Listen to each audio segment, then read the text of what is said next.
That's actually about 2 months ago. My landlord turned off the power in the back of the house, which was what the room that I was renting out.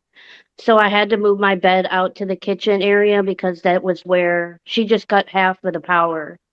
So I had to move into the living room area to stay warm. Okay. Fire. Hold up. Did this landlord seriously turn off the power in the middle of October, forcing a tenant to drag her bed into the kitchen just to survive? We're about to witness one of the most jaw-dropping landlord-tenant disputes you've ever seen, where a woman is being forced to choose between homelessness and accepting an unfair settlement. But here's where it gets wild. The judge is about to do something that nobody saw coming. This isn't just about unpaid rent. This is about power, survival, and a judge who refuses to let injustice slide. Buckle up, because what happens in the next few minutes will completely change how you think about tenant rights. Okay. Hi, good afternoon, Your Honor. Edward Drukes on behalf of plaintiff. Your name, ma'am? Brienne Portia. Okay.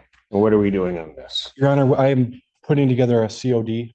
I can put those terms on the record. I asked for 2 weeks, so I'm going to get it to her right away, but turn it into the court. If the court signs it, we won't have to show up if there's issues that arise. Well, we're gonna do that a little bit different, but go ahead and put the terms. What are the terms of? The tenant will vacate the property by February 17th.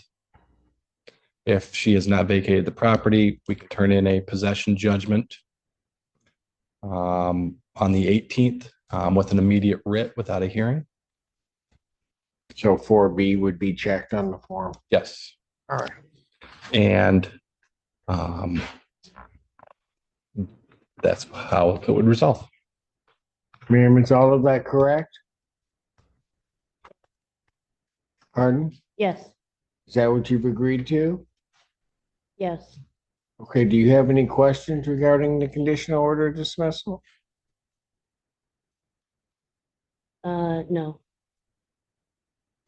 What, I guess I'm a little bit unclear as to what happens. She was without heat for a period of time?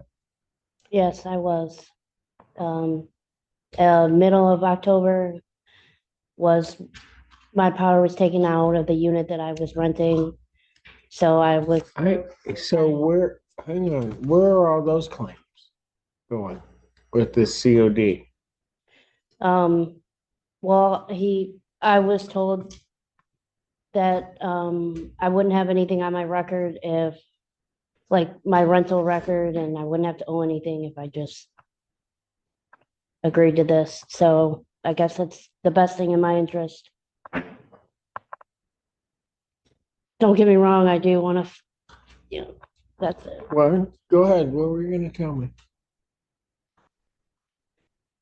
I feel very much that I was mistreated and I'm not very happy for settling, but that's my decision. Do you want to settle, ma'am? High voltage, stop right there. Did you catch what just happened? This tenant just admitted she's being forced into a settlement she doesn't want because she can't afford to fight back. She's literally choosing between having a clean rental record and standing up for her rights after being left without heat or electricity. This is the brutal reality of power imbalance in landlord-tenant disputes. When you're making $900 and facing homelessness, justice becomes a luxury you can't afford. But watch closely, because this judge is about to flip the entire script on what everyone expects.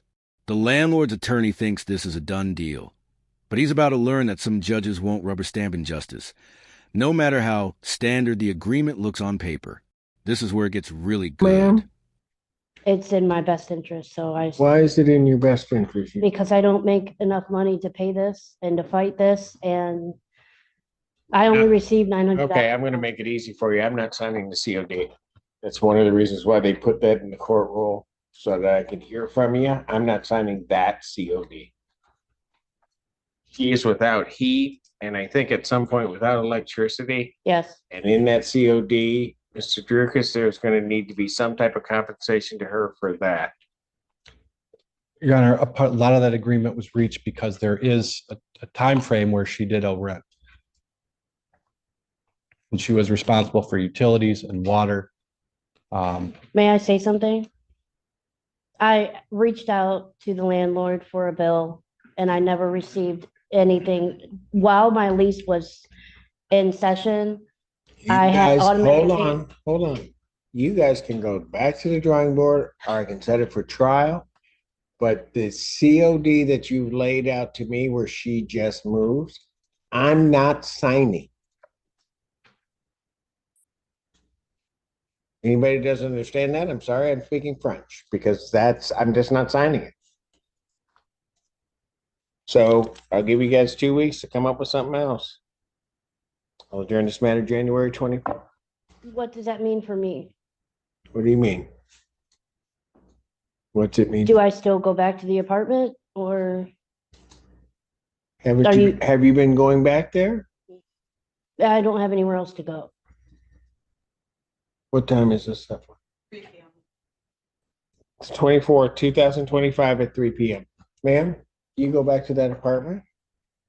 And I'm just going to tell you the way I tell everybody. You don't move until I tell you you got to move. Yes, sir. That's the way it works. Yes, sir. Thank you. We'll see you in a couple weeks. Thank you, sir. Thank you. Round pushpin, wow. Let's break down what just happened here, because this is a masterclass in judicial integrity. A tenant was illegally deprived of heat and electricity by her landlord, a clear violation of the warranty of habitability. The landlord's attorney tried to push through a one-sided settlement where the tenant would leave with zero compensation for months of suffering, all because she couldn't afford legal representation. But this judge said absolutely not, and refused to sign off on what would have been a gross miscarriage of justice. He's forcing them back to negotiate a fair settlement that compensates a tenant for her suffering. This case highlights the critical importance of judges who actually review settlements rather than rubber stamping them. The tenant gets to stay in her apartment until the next hearing on January 24th, 2025, and now has leverage for a better deal. If this case fired you up, hit that like button right now. Share this video with anyone who needs to know their tenant rights. Drop a comment about whether you think the judge made the right call, and smash that subscribe button for more explosive courtroom breakdowns where justice actually gets served. We'll see you in the next one.